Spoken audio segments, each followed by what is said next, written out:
Student आज आपको बताएंगे कि किसी प्लेन को क्वाड्रेंट में किस तरीके से डिवाइड किया जाता है और इसमें इनके साइन की पोजीशन क्या होती है। किसी प्लेन को अगर हम डिवाइड करते हैं तो चार उसमें डिवाइड किया जा सकता है। तो जिसमें कि कल ये बताया था कि इसमें ये जो पोजीशन है ये फर्स्ट क्वाड्रेंट कहलाता है। ये लाइनें एक दूसरे को इंटरसेक्ट करती हैं, वर्टिकल और हॉरिजॉन्टल। जिस पॉइंट पर इंटरसेक्ट करती हैं ये ओरिजिन है।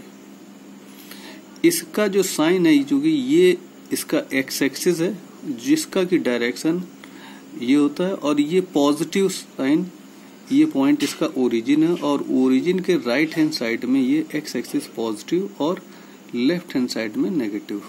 इसी तरीके से y के अपवर्ड डायरेक्शन में पॉजिटिव और डाउनवर्ड में नेगेटिव होता है। इन दोनों का ये चूंकि ये प्लस है और ये भी प्लस है, तो ये जो क्वाड्रेंट है, जो कि ये फर्स्ट क्वाड्रेंट कहलाता है, और इसके जो साइन होते हैं प्लस प्लस है, यानी यहाँ पर x भी पॉजिटिव होता है और y भी पॉजिटिव होता है। इसी तरीके से ये जो क्वाड्रेंट है ये सेकंड क्वाड्रेंट है, और सेकंड क्वाड्रेंट में x की वैल्यू नेगेटिव होती है और y की वैल्यू पॉजिटिव होती है। तो इस तरीके से सेकंड क्वाड्रेंट में इसके जो साइन होते हैं वो माइनस कामा प्लस होते हैं। तो ये सेकंड क्वाड्रेंट। इसी तरीके से ये इसका थर्ड क्वाड्रेंट होता है, और थर्ड क्वाड्रेंट में x की वैल्यू नेगेटिव और y की वैल्यू चूंकि पॉजिटिव है, तो इससे ये बना ये थर्ड क्वाड्रेंट। तो x के कोऑर्डिनेट पहले होते हैं जो कि नेगेटिव, और y भी नेगेटिव हो तो माइनस कामा माइनस होते हैं। तो इस थर्ड क्वाड्रेंट में x और y के जो क्वाड्रेंट है साइन होते हैं वो माइनस माइनस। इसी तरीके से ये इसका फोर्थ क्वाड्रेंट होता है, और फोर्थ क्वाड्रेंट में x की वैल्यू पॉजिटिव होती है और y की वैल्यू नेगेटिव। तो यहाँ पर x पॉजिटिव और y नेगेटिव होता है, तो इसके ये साइन होते हैं।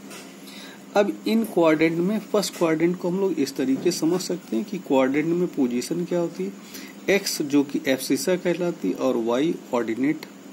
तो फर्स्ट क्वाड्रेंट में x o y है, तो x कहाँ पर है, x ये o और y। तो x o y जो कि फर्स्ट क्वाड्रेंट है, और फर्स्ट क्वाड्रेंट में x यानी इसकी जो वैल्यू एब्सिसा और ऑर्डिनेट यानी x और y दोनों ही पॉजिटिव होते हैं।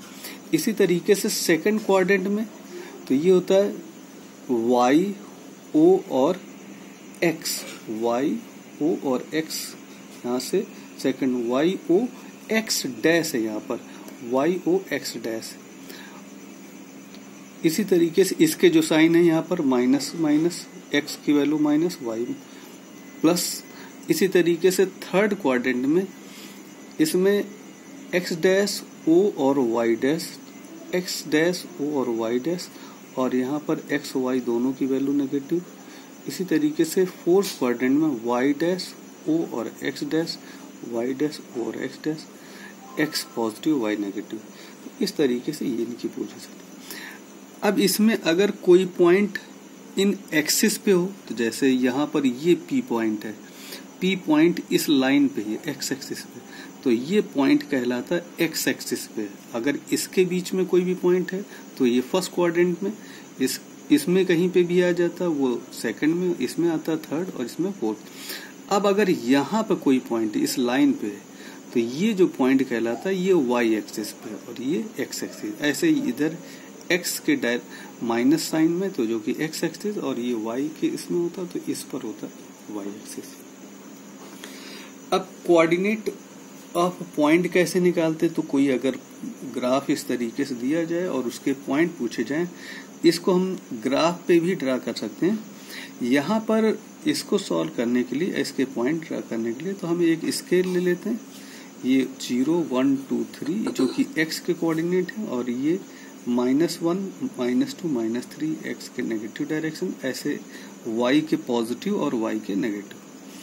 ये ग्राफ में दे दिया जाए और इसमें पूछा जाए कि इन पॉइंट के कोऑर्डिनेट क्या होंगे, तो इस P पॉइंट के कोऑर्डिनेट Q के और R के और S के कोऑर्डिनेट निकालने। तो इसके कोऑर्डिनेट निकालने के लिए यहाँ से ये देख लेते हैं कि ओरिजिन से 1 + 1 है 2, तो इस x की वैल्यू यहाँ पर 2 है और y की वैल्यू यहाँ से देख रहे हैं 2, तो x की वैल्यू 2 और y की वैल्यू 2, तो x की वैल्यू 2 और y की वैल्यू 2। इसी तरीके से तो P पॉइंट के कोऑर्डिनेट x की 2 और y की वैल्यू भी 2। इसी तरीके से y Q पॉइंट के अगर कोऑर्डिनेट निकालेंगे तो यहाँ देख रहे हैं -1 -2 -3, तो x की वैल्यू यहाँ पर -3 और y की वैल्यू प्लस का 1, तो यहाँ से -3 और 1 इसके कोऑर्डिनेट होंगे। इसी तरीके से r के अगर कोऑर्डिनेट निकालेंगे तो r के कोऑर्डिनेट में x की वैल्यू -1 है और y की वैल्यू -3 है, -1 -2 और -3, तो इसकी वैल्यू हो जाएगी -1 -3